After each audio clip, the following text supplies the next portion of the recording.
Yes, I have been coming here for all the iMedias, even before they were called iMedia. And usually I was on the other side nursing a big hangover, because you know how you go big at iMedia. So thank you. I'm representing the perspective of someone who's been on the agency side and then come over to the dark side on the publisher world. And I've actually done it twice in my career, and both are absolutely fabulous. And today I work at Pandora, which is an amazing consumer brand. It's a place where if you love music and you love data, it is absolute job nirvana, I swear. So what I'm going to talk about today is how we're able to leverage this massive data set that Pandora sits on top of and transform that into marketing experiences that add value for consumers and are effective for marketers. Because we have a mantra at Pandora: whatever's good for the listener is good for the advertiser. So before I start, I want to make sure that you understand all the different aspects of data that we have at Pandora that we can draw upon for your marketing campaigns. The very first is the importance of what we call the power of the logged-in user. We have over 200 million people who've registered with Pandora. They've given us their email address, their zip code, their age, their geo, and their gender. And with this, of that 200 million people, 70 million log in on a regular basis every single month. This is important to you because as we face a world in which the cookies may be going away, the registered user, the logged in user, becomes more and more valuable to all of us.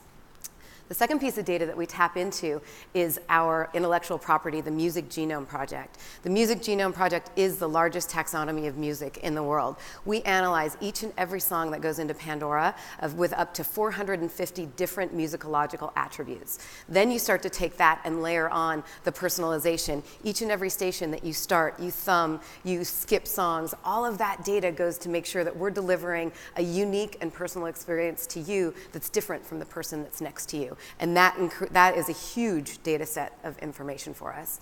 The third area is really around our platforms. Pandora is available on over 1,000 consumer electronic devices. So as we think about what that means, we're in everything from mobile phones to smart TVs to connected cars, even to a refrigerator. And we are on the verge of seeing consumer trends with electronics, seeing the consumptions and the patterns and the shifts from web to all these other devices. And then last is just really the engagement data. We, last month, we served 1.4 billion hours of music streamed on Pandora alone. We know the musical taste people have. We know the time that they're spending. We know the time of day, the day of week, and across all the devices. So together, this creates a mosaic of the day in the life of a consumer that helps a marketer really pinpoint the best strategy for them. So I want to give you an example of how we take all that data and we apply it to a marketing campaign. And I'm going to lead with a case study for Gatorade. So Gatorade came to us with a brand new product launch they were doing. It's for the G Series. The G Series is a new drink that is fortified with magical vitamins and herbs and good things that help enhance your workout. And they have a different drink for every phase of your workout. There's a warm-out drink, there's a workout drink, and then there's a cool-down drink. And they were targeting 13 to 17-year-olds. So they came to Pandora, and together we co-created a custom content experience, a mixtape that was a reflection of each of those different drinks, a reflection of what we thought consumers would be doing when they're drinking that as they're warming up. What's the type of music they want to listen to? We looked in the music genome and leveraged the data that was around, what's the beats per minute? What are the lyrics? What's the instrumentation that's going to create the best experience possible? And then we layered on, what are 13 to 17-year-olds listening to? Because if we create this amazing warm-up experience, but the music doesn't appeal to 13 to 17-year-olds, it's a problem. So we wanted to make sure that we hit on both of those bases. So we created these 3 different mixtapes, and then we used advertising, again, targeting using the logged-in user registration data, targeting 13 to 17-year-olds. So what they do is they get an ad, it's an audio ad or a visual ad. It invites them to add one of the 3 Gatorade stations, and the consumers are opting in to add this station. The station goes into your playlist, so it becomes permanently embedded in that consumer's daily life, in their daily playlist, so you get earned media value far beyond the extent of the campaign. And then the consumer continues to listen to it. And Gatorade owns all the advertising within that experience, right? So all the audio and visual assets that are in there.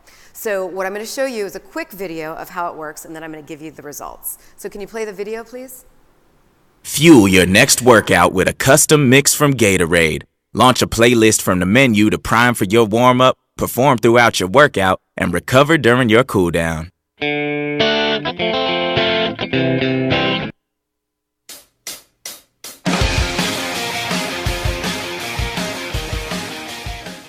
Everybody ready to work out now? So see, those were it was just a quick example of the difference in the music that played on each of those playlists. Well, after the campaign, we had 700,000 13 to 17-year-olds add the Gatorade station. They opted in to add the Gatorade station. So that means they saw advertising, they clicked on the advertising, they added the station and brought it into their own personal worlds. 700,000. And even more impressive, they spent 1.4 million hours listening to Gatorade's music. Now, I don't know if you have any 13 to 17-year-olds in your life, but you can't get them to spend 1.4 minutes with anything, let alone 1.4 million hours with your brand. Remember, Gatorade owns all of that experience, all that storytelling opportunity within that listening experience. So just for shits and giggles, we thought, well, how does building an audience on Pandora around the sound of your brand compare to building audiences in other social atmospheres like Facebook and Twitter? And so we looked at Gatorade's Facebooks. They have 6.5 million likes on Facebook. Now, to put that into context, that's all the Gatorade brands, not just the G Series. It's global, and they've been doing it for 7 years. We built 700,000 13 to 17-year-olds for a single brand in the US. Pretty impressive for first time out the gate and for a brand that nobody knew, right? And then when you compare it to their Twitter following, again, global following, we had more users on Pandora who opted in for the Gatorade brand than are following them on the Twitter space.